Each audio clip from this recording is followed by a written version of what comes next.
Tonight on Chimstock Africa, my guest is Zonke Hlongwane, and she's the author of Girl, You Are Enough, and she is a child and youth care and behavior expert. She speaks about her traumatic, abusive upbringing and how that sparked a call in her life to help others in her situation. Tonight on Chimstock Africa.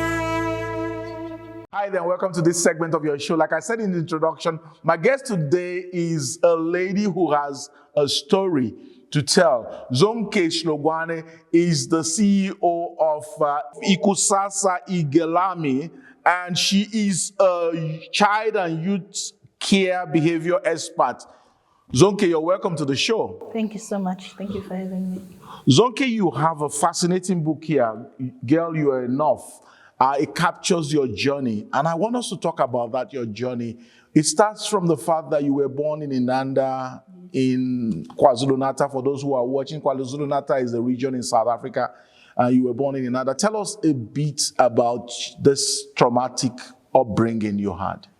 The abuse that I experienced, the memory I have is from when I was 7 years old. I experienced my father abusing my mother physically. He was very much angry usually when he's drunk. He would drink on Fridays, then he would be angry. So the abuse would be physical, and usually it would leave my mother beaten up. And as a child, it would really scare us.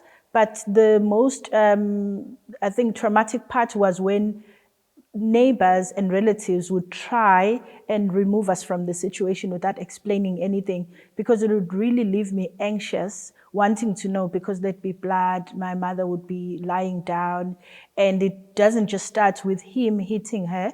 It would start with him threatening and saying scary words and swearing and saying that he will today is the day that he shows this woman who he is. So it would happen almost every Friday when he gets paid. And I was 7 years old. By the age of 9, it really got worse. And some of the relatives decided that I had to be moved from home. Yeah, Zonke, reading your book, you talked about your dad being very different when he's not drunk. Tell us about it. I didn't really spend much time with him because from the age of 9 I was removed. But what I experienced with him when he was not drunk, he was quite shy, and he called us all Ntombi because there's 5 of us. So he would call you Ntombi this, Ntombi that. He had a very soft spoken. Meaning what? It means girl, because it's 5 girls. Affectionately calling you that. Okay. Yes. So he would be totally different as someone who's sober compared to whenever he drinks. So when he was drunk, he would forget that he has children, because when he was fighting with my mother would be running and would be running after her. So it seemed that alcohol distorted his view of his family and who we were. How did the traumatic and abusive thing you experienced, how did it affect you? Oh, it affected me greatly. I remember when I started grade 1, I was 7 years old, and I think besides the fact that I wanted to go to preschool and we couldn't because my mother was a domestic worker, sometimes she would not be employed. So we couldn't afford pre-primary, so I went to school at 7 years. I remember when I walked to school, because I was scared at home, I was scared at school, and I could not make friends at school, so it affected my self-esteem. I also took the back seat at school. Immediately, I took the back seat. I did not want to attract any attention to myself. I could not speak to anyone, to introduce myself. I felt so bad about myself. So how it affected me was, we had bullies at school. There was an older boy who would walk in late. We used to use those slates where you use chalk, so we didn't have exercise books. So as I sat at the back, there was a lot of children, more than 40. So the boy would walk straight, look for a victim. Every day he took my slate and chalk, leaving me with nothing. And because At home, there was a lot of violence, and I was not taught to report anything. I actually kept it to myself. I knew it was wrong, but I couldn't even bring myself to going to the teacher, because remember also the teacher was an adult, and I got really scared of adults. I could not trust. I didn't feel safe around adults because they represented my dad. And I think my mom also, with the abuse as well as poverty, sometimes she was hopeless. She was usually shouting. Her default setting was to just be shouting and expecting you to grow up. And even if she's giving you an instruction, it would not be in a position of knowing that you're 7 years old. She'd expect you to just get it. So mostly it was abusive words and also just accusing you of not being smart. So that affected your My self-esteem. self-esteem. You really saw yourself as not enough, not able to do anything. How did this low self-esteem and insecurity, how did that all lead to teenage pregnancy? Because like you detail in your book, you ended up getting pregnant as a teenager.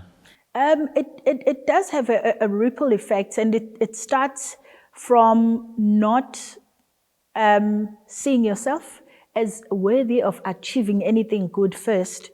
And then you start seeing how the older girls are maintaining themselves.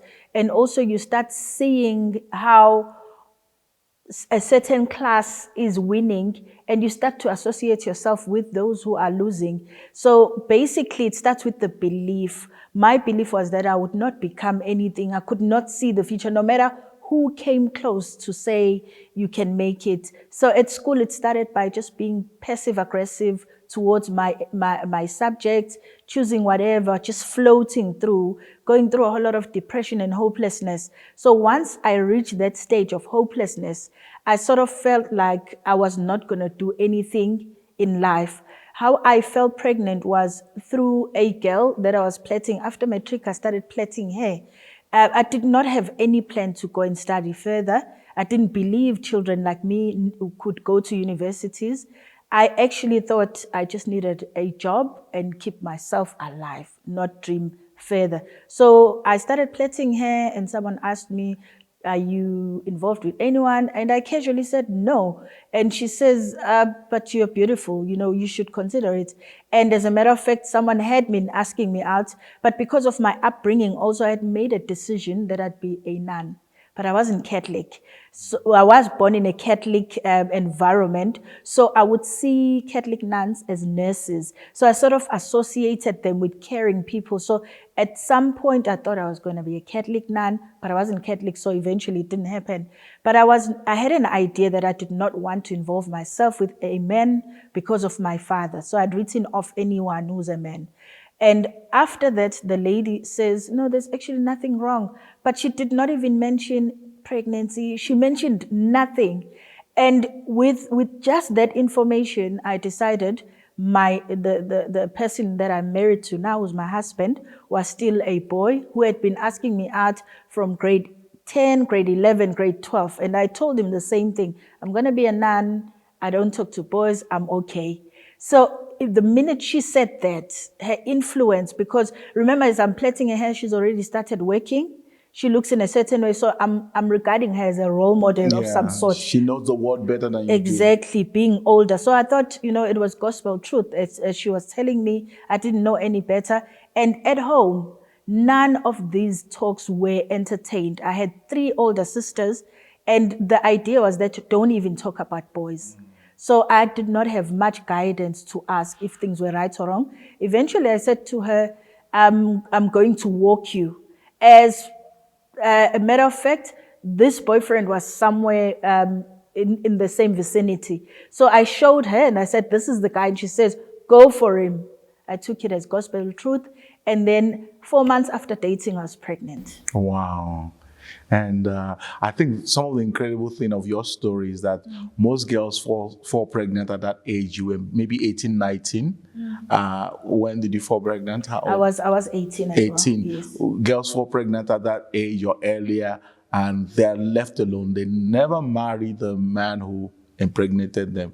You got pregnant, impregnated by this boy, and 6 years after he was able to come back to you and get married. Yes. Do you tell us about how this came about? It was such I'm not sure what contributed to him marrying me, but this is how the story went. When I felt pregnant, I actually felt so much remorse, shame, embarrassment, because my home was still in the same state. It was a mud house. I didn't have my own bedroom. So immediately when I felt pregnant, I actually remembered that this was not my plan. So at first, I decided I actually have not made the right choice. I started blaming him in my head. It was all his fault because I told him I was a virgin. So in my head, I thought he had a plan. He later on told me he thought I had a plan because he said, I think girls are always on a pill or something, but I wasn't because I didn't know any better. So I eventually changed the narrative in my head that I'm not a victim. He did not impregnate me. I got pregnant because I did not think. So the minute I changed the narrative in my head was sort of the minute I said, actually, this is not what I wanted for myself. I started using my child as a reason to now start thinking about my future.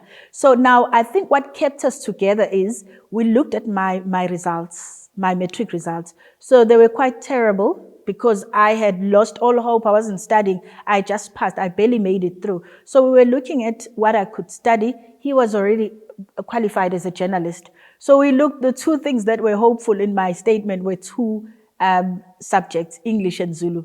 So we looked at everything and he said to me, maybe journalism is something that we would. And now looking at him as my role model, because he sort of replaced everything.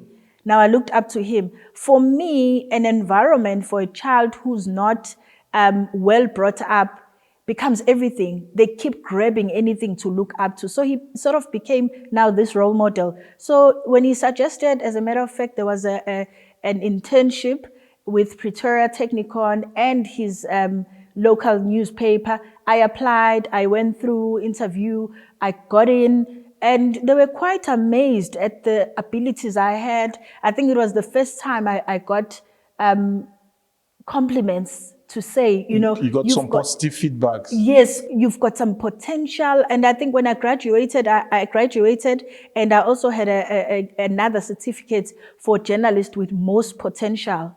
So I sort of shifted and I found myself. But what I saw is I started looking up to my boyfriend, even before he became my husband. I started sort of wanting to know, what do you think? How can I do this? And then eventually I sort of found that this is the person who can guide me. How long have you been married now?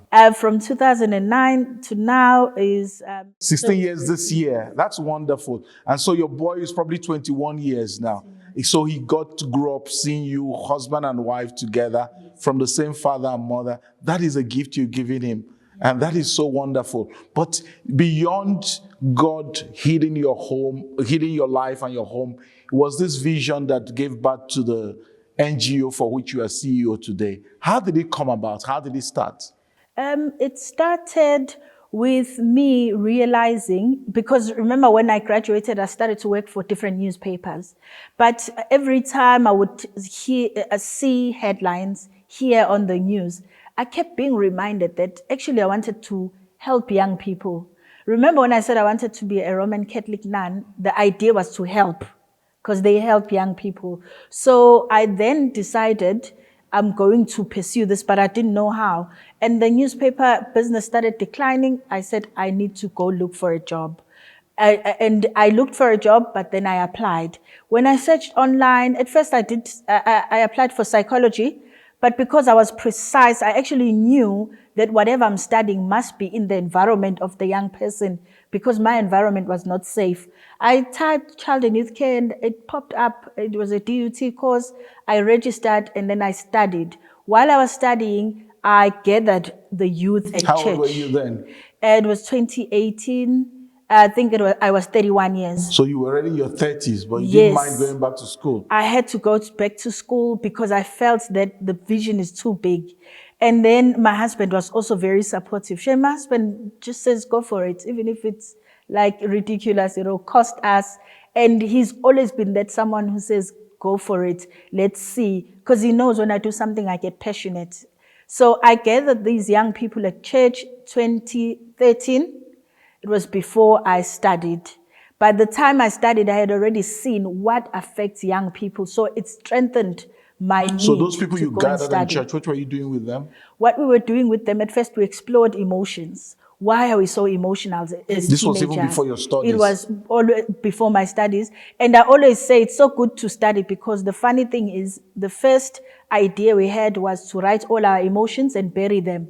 That was the first idea. And psychologically, I hadn't understood that emotions don't go anywhere. They are part of you. So we all wrote our emotions, feeling bad about ourselves, hating it when someone comments about our bodies, hate it when, most teenagers hated it when they are seen with a boy. The community assumes that they are dating. So they also needed guidance with that. When do you start dating? Can you talk to a boy? Because remember, the narrative was that don't even talk to boys, you'll fall pregnant. We were not given proper sex education. So this was a support group you were creating, where teenagers could talk about issues that has to do with their psychological and sexual situation. Yes, Okay. and I explained to them that a boy could be your friend. You don't need to get excited. You cannot explore with sex, because this is where it leads. Remember, I already had a child, and I knew you could explore with anything other than sex. Sex will lead to pregnancy. And by the grace of God, no one fell pregnant. Among that 13 group Among you had, that group. they were able to finish school until they settled into their homes or whatever without falling pregnant. Praise God. And the idea was that we meet every Sunday. We explain how they need to tackle each week and how they respond. I remember we even rehearse how you respond when someone is putting pressure on you to start dating. So these are all the responses, and the group would come up with different ways of helping peers. So we called it a positive peer culture group, where they are influencing each other positively to come up with their own solutions and then go to school. So it was from here your NGO grew? At that time, it was not the NGO. Yet. This was just this was just you expressing some of those things that were in your heart. But later on, it became an NGO. It became the whole movement, which is the brand you're wearing on your clothes there. And tell us a bit about what you do in this NGO, and help me call the name properly now. So Ikusasa is the future. Ngelami is mine.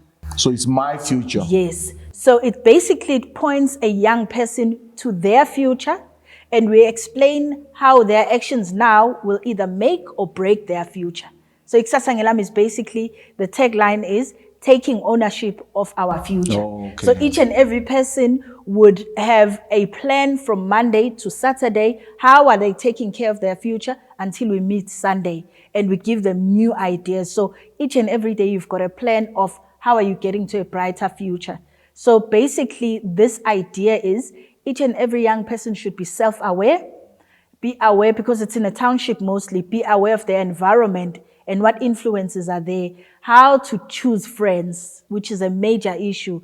How to say no to all the social ills within your context, so that you are now able to preserve your future and are able to get to it. And I always stress, when you have a child, you've created a whole lot of problems, because crime starts there. If you can't take care of this child, they'll definitely start going into crime, poverty, HIV, and everything. So if we curb teenage pregnancy, then we would have won, because you can take care of yourself. But once there's a child, you are forced to drop out of school and then find a job and never fulfill your potential. Which areas do you operate in now? At the moment, it's Inanda. We're covering all the townships, but we're based in Inanda now. From there, you cover other townships? We cover all the townships, yes. And then, but we are our offices in town for now, so that everyone is central.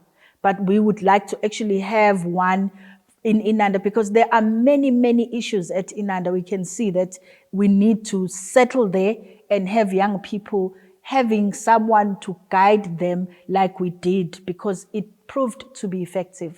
So right now because it's a very big township, by the way, and you would love to see this happen in other parts of the country also. Yes, 100%. So what's your vision for the future? My vision for the future is training other people who are passionate and capacitating them to be where they are and just give the same services, because it pains me to get someone from Pretoria seeing me on TikTok.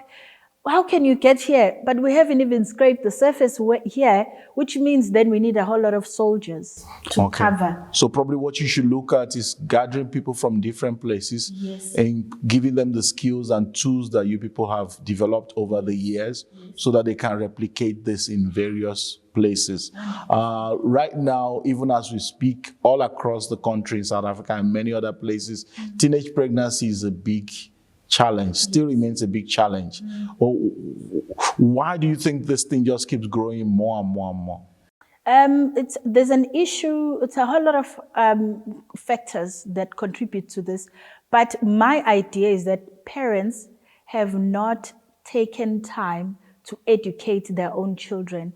Remember, most of the parents think the subject of sex is taboo.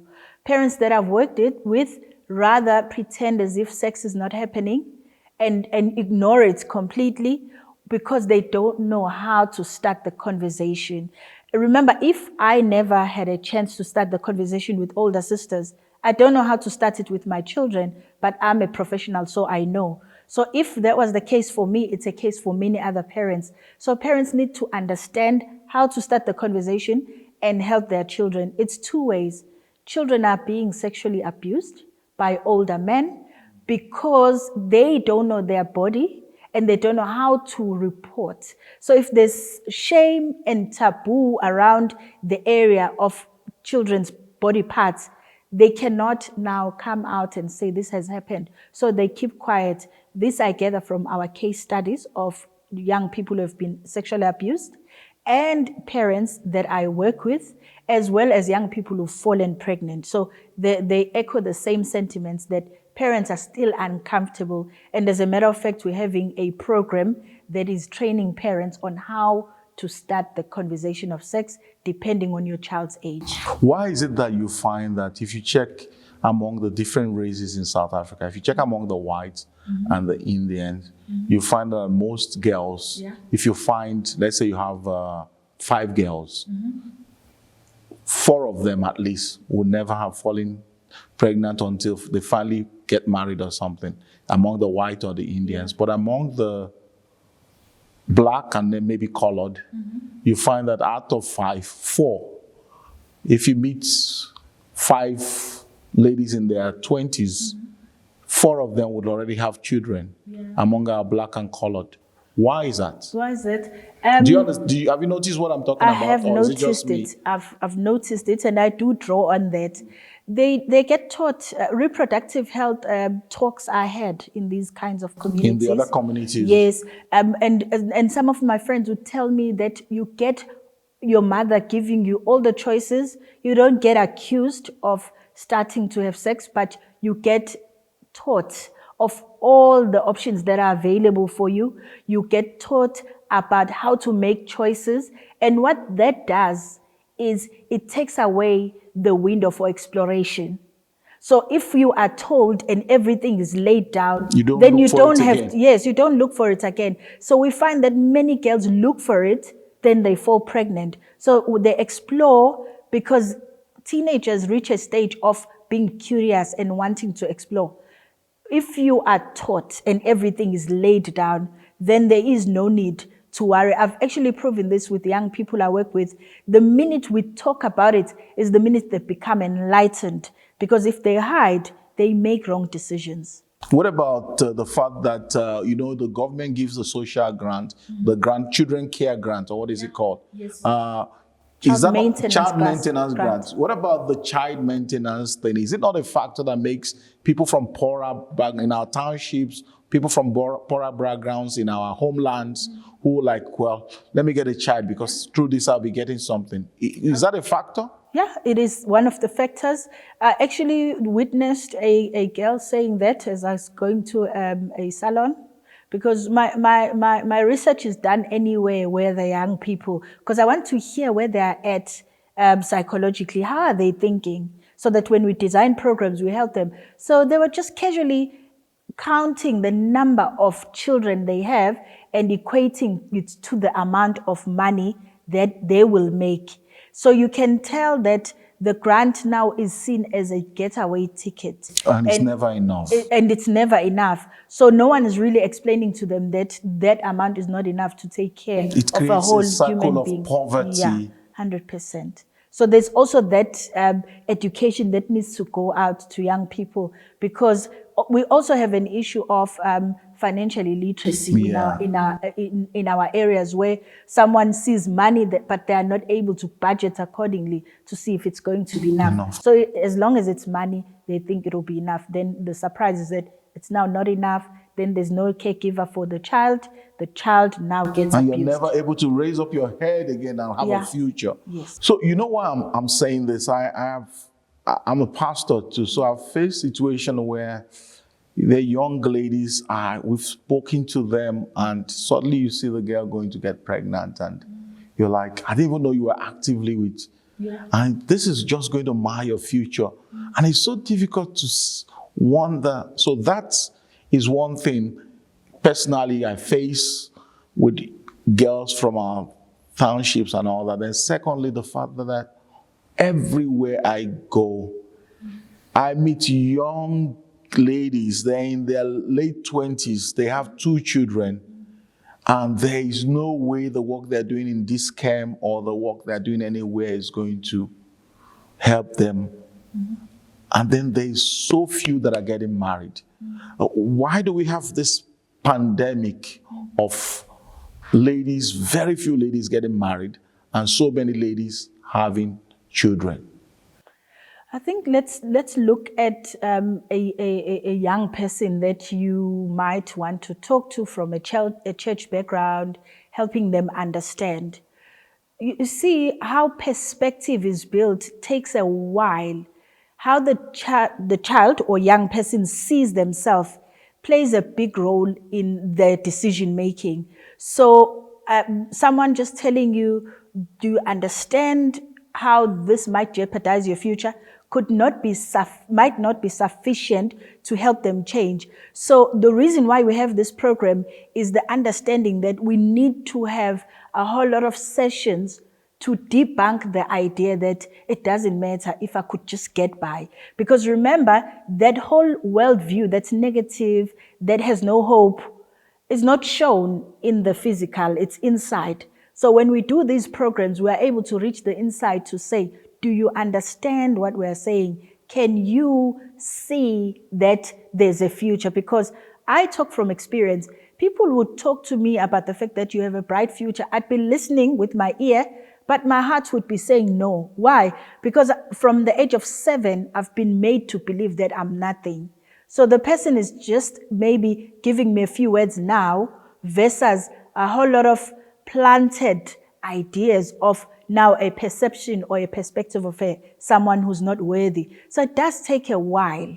And while it takes a while, children or young people, because if we look at the pandemic of pregnancy, children from the age of 10 years are falling pregnant. It's a child, it's not a teenager. So I'm saying children because it's now a pandemic, it's child pregnancy. If you look at the stats, 10-year-olds are falling pregnant, and on the New Year's, we had a 12-year-old as a mother, and then it raised eyebrows to say, why is a 12-year-old getting pregnant? But working on the ground, we know it's happening every year.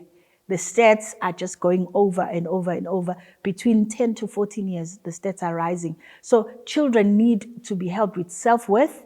They need to understand that they will make it. Remember, the level of poverty is not helping either, because once you believe that you've got to be on a survival mode, no one can convince you that you need to be in a mode to create a future for yourself. Because I was chatting to young people about the issue of COVID.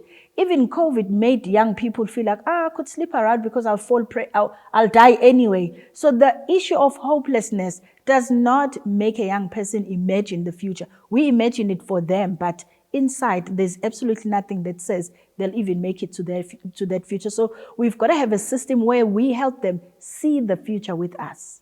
Wow. So that's what your NGO is trying to do, give young people future.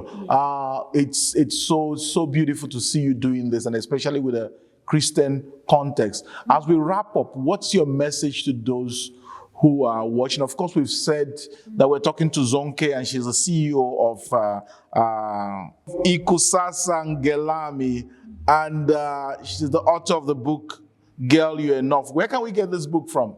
You can get it from our Facebook page. You just go to Zonke Hlongwane.